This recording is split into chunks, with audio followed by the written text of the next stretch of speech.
Hello students, welcome to the channel science by Ekta ma'am. Board exams आप लोगों के एकदम पास आ गए हैं। उन एग्जाम्स में अच्छे से परफॉर्म करने के लिए ढेर सारा बेस्ट ऑफ लक आप सभी को। और साइंस के चैप्टर में जो हम रिवीजन कर रहे हैं, केवल 2 चैप्टर्स का रिवीजन हमारा बाकी है। आज हम lesson number 10 human I and the colourful world का रिवीजन कर लेते हैं और फिर एक ही चैप्टर हमारा बचेगा जिसका रिवीजन हम अगली क्लास में कर लेंगे। तो चलिए सबसे पहले इस चैप्टर के ब्लूप्रिंट की बात करते हैं। ये जो चैप्टर है इसका वेटेज ज्यादा नहीं है। इस चैप्टर में से आपसे सिर्फ 4 नंबर के क्वेश्चंस पूछे जाएंगे। 4 नंबर के जो क्वेश्चन है उनमें से एक तो एमसीक्यू आपसे पूछा जाएगा 1 मार्क्स का, और एक जो है आपसे लॉन्ग क्वेश्चन पूछा जाएगा जो कि 3 मार्क्स का होगा। 3 मार्क्स में से भी क्या होगा कि 2 + 1 में डिवाइडेड है, यानी कि 1 मार्क्स का आप मान लीजिए कि कोई ड्रॉ करने के लिए आ जाएगा आपको, और 2 मार्क्स का आपका डिस्क्रिप्शन हो जाएगा जैसा कि ब्लूप्रिंट बताता है। तो हम ये मान के चलते हैं कि एक एमसीक्यू जो कि हमारा तैयार है, चैप्टर हमने 2-3 बार पढ़ लिया है अब तक, एक लॉन्ग क्वेश्चन। तो इस चैप्टर में से जो लॉन्ग क्वेश्चन हमारे एग्जाम की दृष्टि से उपयोगी हैं उनमें आई का स्ट्रक्चर पूछा जा सकता है हमसे, और मोस्ट जो इम्पोर्टेंट पार्ट है वो है आई डिफेक्ट्स, जिसमें भी फार साइटेडनेस और नियर साइटेडनेस सबसे ज़्यादा इम्पोर्टेंट है।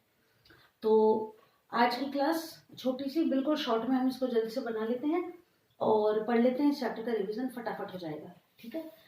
आगे वाले जो टॉपिक्स हैं आई डिफेक्ट्स के बाद वाले, जिसमें रेनबो फॉर्मेशन है, प्रिज्म से इमेज का फॉर्मेशन है, ये क्वेश्चन तब हमको पढ़ने जरूरी थे जबकि हमसे डिस्क्रिप्टिव क्वेश्चन नहीं पूछे जाते।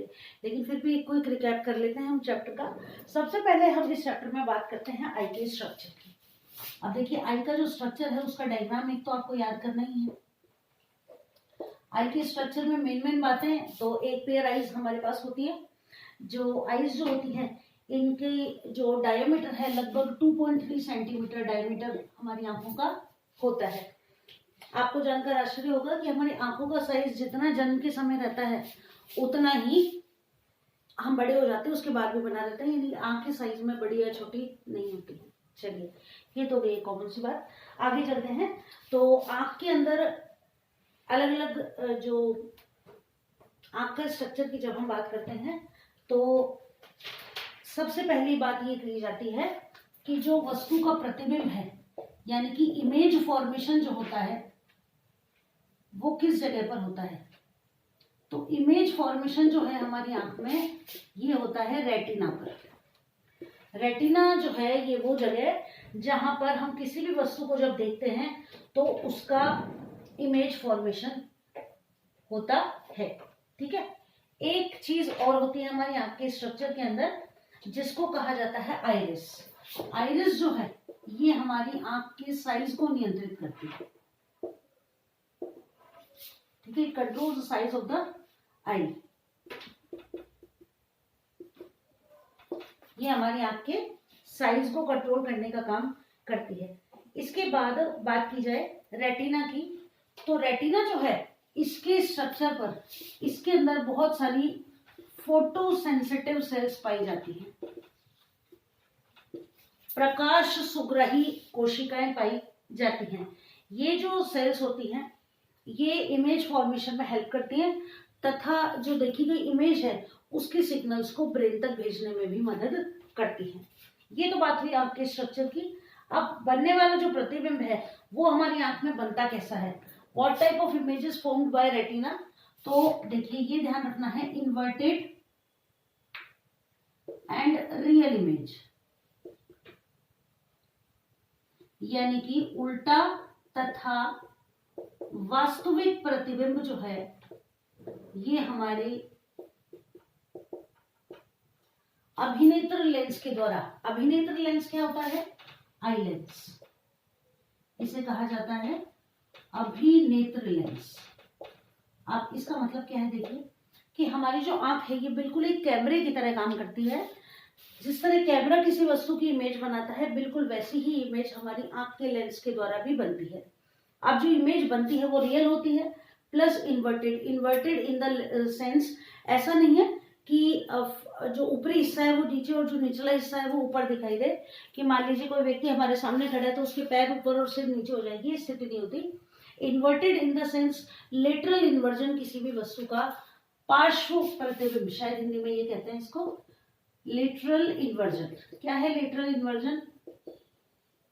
लेटरल इन्वर्जन का मतलब ये है कि बायां हिस्सा दाईं तरफ और दायां हिस्सा बाईं तरफ दिखाई देता है।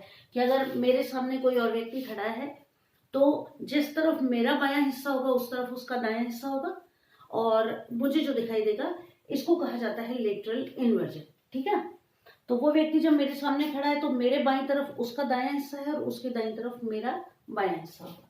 ठीक, चलिए अब बात की जाती है कि वस्तु की समंजन क्षमता या वस्तु की नहीं, आंख की समंजन क्षमता, या फिर बात की जाए तो अकोमोडेशन पावर की।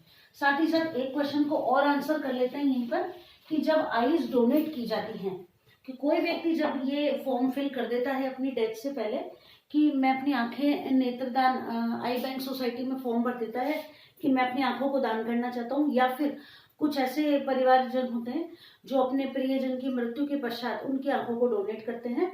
तो आंख को डोनेट करते समय आंख का वो हिस्सा जो डोनेट किया जाता है वो होता है कॉर्निया। कॉर्निया जो है उसको डोनेट करके हम अपनी आंखें डोनेट करने के माध्यम से किन्हीं दो लोगों की आंखों को जीवन दान दे सकते हैं, यानी वो भी देखने में सक्षम हो सकते हैं। चलिए ये बात हो गई, आईज डोनेट करते समय कॉर्निया डोनेट किया जाता है। अब बात करते हैं power of accommodation of eye. Power of accommodation of eye यानी कि आंख की समंजन क्षमता। तो हर तरफ हर चीज को देखने के लिए हमारी आंखें जो है वो एक जैसी नहीं रहती। दूर से वस्तु को देखना होता है, हम अपनी आंखों के साइज को कम कर लेते हैं, और कोई चीज हमारे पास रखी है तो हम रिलैक्स्ड स्थिति में उस वस्तु को आराम से देख सकते हैं। अब जब बात की जाए कि जब कोई वस्तु हमारी आंखों से पास में रखी हुई हो तो, और जब कोई वस्तु हमारी आंखों से दूर रखी हुई हो तो देखिए जब कोई वस्तु हमारी आंखों से दूर रखी हुई है, ठीक है, तो दूर स्थित जो वस्तु है उसको देखते समय होता क्या है कि हमारी जो सीलियरी मसल्स होती हैं, यानी कि जो मांसपेशियां होती हैं जिन्हें हम सीलियरी मसल्स कह सकते हैं, ठीक है, तो ये जो आंख के अंदर उपस्थित पेशियां हैं ये शिथिल हो जाती हैं। शिथिल यानी कि रिलैक्स्ड कंडीशन में होती हैं, ठीक है। इनके रिलैक्स कंडीशन में रहने की वजह से होता यह है कि हमारा जो आई लेंस है वो कैसा हो जाता है, थिन, यानी कि पतला हो जाता है। शॉर्ट फॉर्म में लिखते जाते हैं, ये लीजिए, तो ये कैसा हो जाता है, पतला या थिन हो जाता है, जिससे क्या होता है कि लेंस की जो फोकल लेंथ है वो बढ़ जाती है, ठीक है, फोकस दूरी बढ़ जाती है, फोकल लेंथ, जिसकी वजह से हम उस वस्तु को आराम से देख पाते हैं अगर दूर है तो। अब फोकस दूरी जब बढ़ जाएगी लेंस के पतला होने से तो क्या होगा कि दूर रखी वस्तु भी हमें आराम से देखने में मदद करेगी। लेकिन जब कोई वस्तु पास रखी है तो ये जो सीलियरी मसल्स हैं ये रिलैक्स नहीं होगी, ये कॉन्ट्रैक्ट रहेंगी। कॉन्ट्रैक्ट का क्या मतलब है, सिकुड़ी हुई रहेंगी, इनमें कॉन्ट्रैक्शन आ जाएगा। सिकुड़ी हुई रहने से क्या होगा कि जो हमारा आई लेंस है यानी अभिनेत्र लेंस है ये कैसा हो जाएगा, पतले की जगह मोटा या थिक हो जाएगा। इसके थिक होने की वजह से क्या होगा कि जो फोकल लेंथ है, फोकस दूरी, ये बढ़ने की जगह क्या हो जाएगी, कम हो जाएगी। और फोकल लेंथ के कम हो जाने के कारण क्या होगा कि हम पास रखी वस्तु को आराम से देख पाएंगे, ठीक है। अब हम बात कर रहे थे पावर ऑफ अकोमोडेशन की। तो पावर ऑफ अकोमोडेशन क्या है, ये देखिए कि वस्तु की स्थिति के अनुसार, यानी वो दूर है या पास है, तो वस्तु की स्थिति के अनुसार हमारा जो अभिनेत्र लेंस है और जो मसल्स हैं, पेशियां जो कि काम में आ रही हैं किसको, वस्तु को देखने के लिए, वो अपनी उस वस्तु की दूरी के अकॉर्डिंग खुद को एडजस्ट कर लेती हैं। और ये जो लेंस की क्षमता है जिसके द्वारा वो अपनी फोकल लेंथ को एडजस्ट कर लेता है उसे पावर ऑफ अकोमोडेशन कहा जाता है। तो क्या लिख सकते हैं हम, अभिनेत्र लेंस की वह क्षमता जिसके द्वारा वह फोकस दूरी को अपने अनुसार व्यवस्थित कर लेता है, उसे आंख की समंजन क्षमता कहते हैं। The power of the eye lens to adjust focal length according to the distance of the object is known as power of accommodation. तो इसको नोट कर लेते हैं अपन, ये आपने नोट कर लिया होगा। चलिए तो इसको मिटा देते हैं और हम हमारी समंजन क्षमता को लिख लेते हैं कि आंख की समंजन क्षमता है क्या। ठीक है, तो पहले इतनी भी लिख लेते हैं। अभिनेत्र लेंस की वह क्षमता, अभिनेत्र लेंस यानी कि हमारा आई लेंस, अभिनेत्र लेंस की वह क्षमता जिसके कारण वह अपनी फोकस दूरी को समायोजित कर लेता है, समायोजित कर लेता है, उसे क्या कहते हैं, समंजन क्षमता कहते हैं। आगे बात करते हैं पावर ऑफ अकोमोडेशन। तो the power of eye lens to adjust the focal length, to adjust its focal length is called power of accommodation।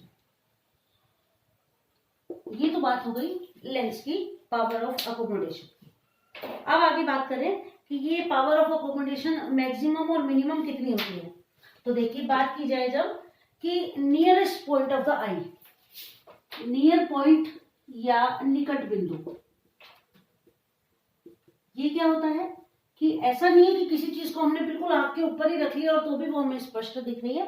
एक न्यूनतम दूरी जिससे देखने पर वो वस्तु हमें स्पष्ट दिखाई देती है। तो एक नॉर्मल विजन वाले व्यक्ति के लिए, यानी कि जिसको कोई आई डिफेक्ट नहीं है, उसके लिए जो नियरेस्ट पॉइंट होता है ये आंख से 25 सेंटीमीटर की दूरी पर होता है। यानी कि कोई ऐसा व्यक्ति जिसको कोई आई डिफेक्ट नहीं है, वो किसी भी वस्तु को स्पष्ट कब देख पाएगा, जब वो वस्तु उसकी आंखों से 25 सेंटीमीटर की दूरी पर हो। ये तो हो गया नियर पॉइंट। अब है फारदेस्ट पॉइंट, यानी कि दूरस्थ बिंदु। अब ये दूरस्थ बिंदु कहां पर होगा, तो देखिए ये जो दूरस्थ बिंदु है ये होगा हमारी आंखों से कितनी दूर हम किसी चीज को देख सकते हैं, किलोमीटर, 2 किलोमीटर, 5 किलोमीटर, 10 किलोमीटर, तो ऐसा नहीं है। हम यहाँ जमीन पर रहकर तारों को अच्छे से देख सकते हैं और ये तारे जो है हमसे कितनी दूर है कि हमें पता भी नहीं है कि इनके और हमारे बीच में दूरी कितनी है। यानी कि हम इन्फिनिटी तक, इन्फिनिटी यानी कि अनंत तक किसी भी वस्तु को आराम से देख सकते हैं। तो हमारा आंख का फारदेस्ट पॉइंट हो गया इन्फिनिटी, और जो नियरेस्ट पॉइंट है ये हमारी आंखों से 25 सेंटीमीटर दूर। कब, जब कोई आई डिफेक्ट नहीं है तब। पावर ऑफ अकोमोडेशन हमने पढ़ ली, nearest and farthest point of the eye हमने पढ़ लिया।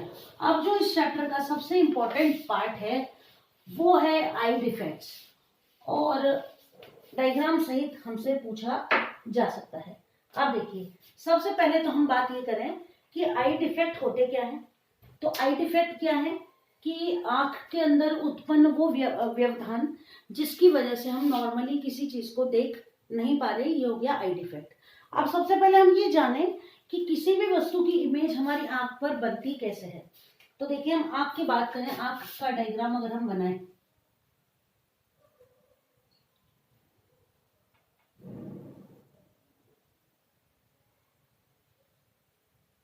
ये देखिए ये एक नॉर्मल सा हमने डायग्राम बना लिया आपके लिए। और अब वस्तु के प्रतिबिंब की जब हम बात करते हैं, मान लीजिए ये कोई वस्तु है और ये रेटिना है, ठीक है। अब रेटिना पर इमेज का फॉर्मेशन हो रहा है, ठीक है। यहां पर क्या होगा, यहां पर होगा आई लेंस, ये हमारा आई लेंस होगा, ठीक है।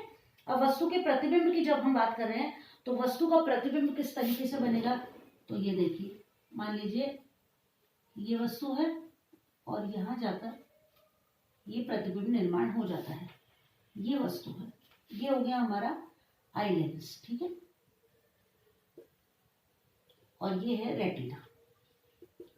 नॉर्मल आई जिसमें कोई डिफेक्ट नहीं है उसमें इमेज इस तरीके से बन जाती है। लेकिन अब हम बात कर रहे हैं किनकी? दृष्टि दोषों की। दृष्टि दोष यानी डिफेक्ट्स इन द विजन। अब कौन कौन से डिफेक्ट्स होते हैं? सबसे पहला जो डिफेक्ट है वो है निकट दृष्टि दोष। निकट दृष्टि दोष जो है इसका और भी नाम है, इसे कहा जाता है मायोपिया या शॉर्ट साइटेडनेस।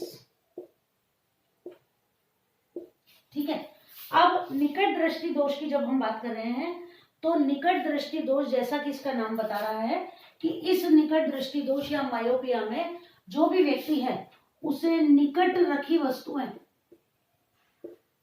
वस्तुएं साफ दिखाई देती हैं। कंफ्यूज मत हो जाना, देती हैं, लेकिन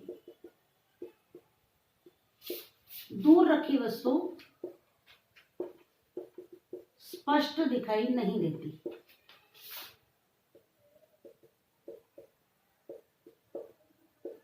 ये है निकट दृष्टि दोष या मायोपिया। ठीक है ना। तो मायोपिया निकट दृष्टि दोष, तो नाम से कंफ्यूज होने की जरूरत नहीं है। निकट दृष्टि दोष है यानी निकट का साफ दिखेगा, दूर का दिखाई नहीं देगा। इंग्लिश में इसका नाम है मायोपिया। अब होगा क्या, देखिए कि यहाँ पर जो इमेज फॉर्मेशन कहाँ होना चाहिए था? रेटिना पर होना चाहिए था, वो रेटिना पर इमेज फॉर्मेशन नहीं होता। इमेज फॉर्मेशन जो है ये रेटिना से पहले ही हो जाता है। ठीक है। यानी कि वस्तु का प्रतिबिंब रेटिना से पहले ही हो जाता है।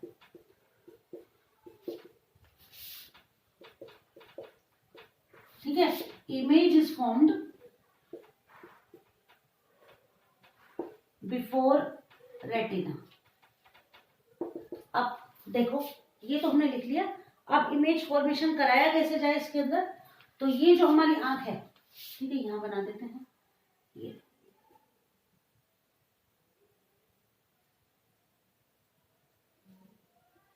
ये लेंस हो गया, ये रेटिना है, ये कोई वस्तु है, यहां से ये प्रकाश की किरणें जा रही हैं। ठीक है। और क्या हो रहा है ये देखो, यहीं पर इमेज फॉर्मेशन हो गया, यानी कि रेटिना से पहले ही इमेज का फॉर्मेशन हो जाता है। तो अब इसके लिए किया क्या जाता है? इसके लिए किया ये जाता है कि यहाँ पर आपका जो लेंस है उसके पहले लगा दिया जाता है कौन सा लेंस? Concave lens. ठीक है। ये जो है यहाँ पर लगा दिया जाता है क्या? Concave lens. और कॉनकेव लेंस लगाने से क्या हो जाता है? दोबारा वस्तु का प्रतिबिंब रेटिना से पहले ना बनकर कहाँ बनने लग जाता है? रेटिना पर ही बन जाता है। यानी कि इसके इलाज के लिए किया क्या जाता है? कॉनकेव लेंस का यूज किया जाता है। कॉनकेव लेंस जिसे हिंदी में क्या कहते हैं? अवतल लेंस का प्रयोग किया जाता है।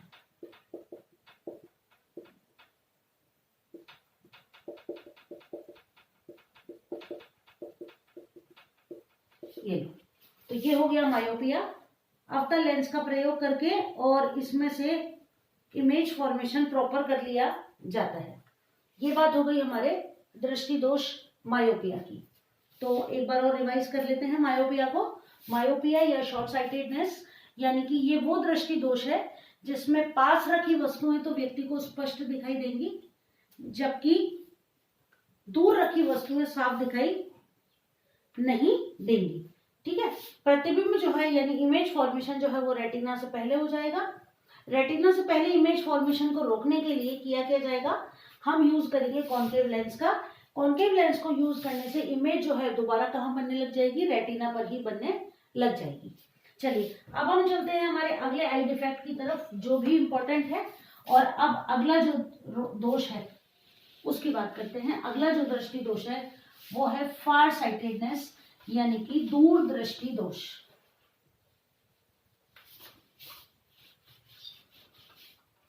चलिए नंबर 2, दूर दृष्टि दोष या फार साइटेडनेस, दूरदर्शी दोष या फार साइटेडनेस। अब किया क्या जाता है, देखिए इस दोष के अंदर इसको और क्या कहा जाता है, इसको कहा जाता है हाइपरमेट्रोपिया। हाइपरमेट्रोपिया, वो था मायोपिया, ये है हाइपरमेट्रोपिया। अब इसके अंदर क्या होगा, देखिए कि दूर रखी वस्तु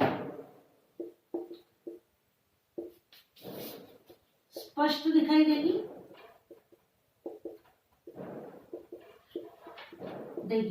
परंतु पास रखी वस्तु स्पष्ट दिखाई नहीं देगी,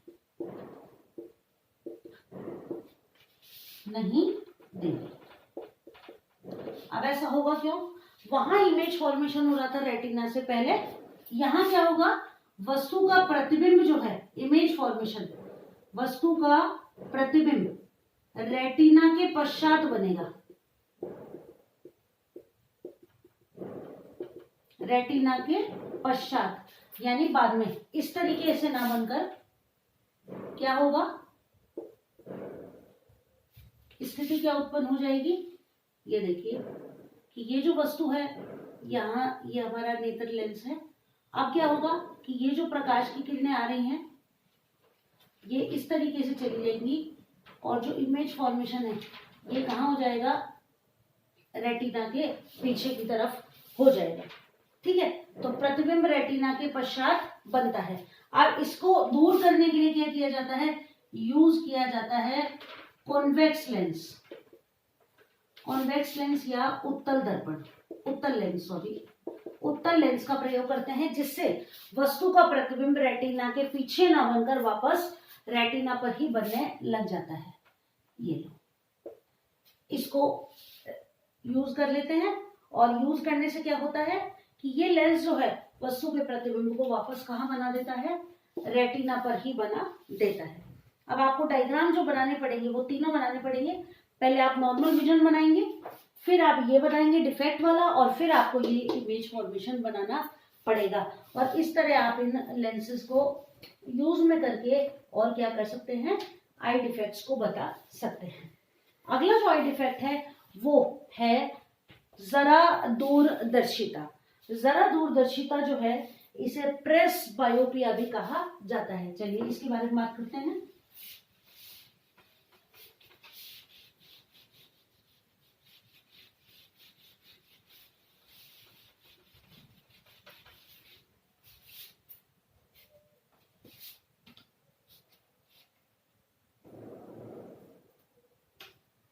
थर्ड आई डिफेक्ट, इसको लिखेंगे हम प्रेस बायोपिया, जरा दूरदर्शिता या प्रेस बायोपिया।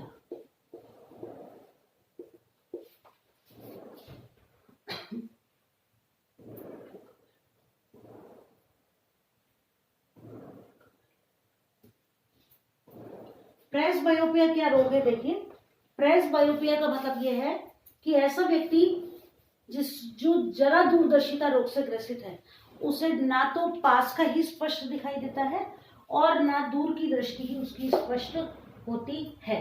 अब इसके पीछे रीजन मेन क्या है कि जैसे जैसे व्यक्ति की उम्र बढ़ती है वैसे वैसे उसकी देखने की क्षमता कम हो जाती है। तो ये जो रोग है, रोग तो नहीं कह सकते इसे, ये जो कंडीशन है ये ज्यादातर बढ़ती उम्र के लोगों के अंदर पाई जाती है, जिन्हें पास का और दूर का मतलब जिनकी दूर की और पास की दोनों नजर कमजोर होती है।